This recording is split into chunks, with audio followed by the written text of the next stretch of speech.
দুই বন্ধু বল্টু আর কেলটু দুইজনের খুব ভালো একটা সম্পর্ক। ছোটবেলা থেকেই একসাথে ঘোরাফেরা করে, একসাথেই থাকে। যাই হোক, বল্টু আবার খুব চালাক, কেলটু একটু ভাঙা টাইপের, যাকে আগাহুড়ো বলা হয়। এক পর্যায়ে তারা দুইজনই পরামর্শ করে প্রবাসে যায়। প্রবাসে যাওয়ার পরে এক জায়গায় কাজ করে, এক জায়গায় থাকে, আর একসাথেই উঠা বসা।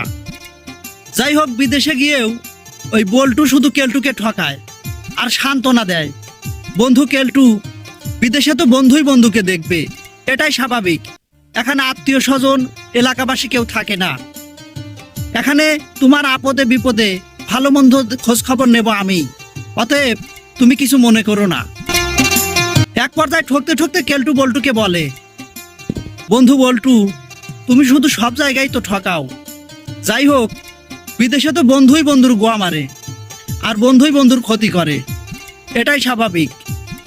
আসলে বর্তমান সমাজে যে বন্ধু আছে সব বল্টুর মতোই, সুযোগে ব্যবহার করবে আর মিথ্যা আশ্বাস দিয়ে সান্ত্বনা দিবে।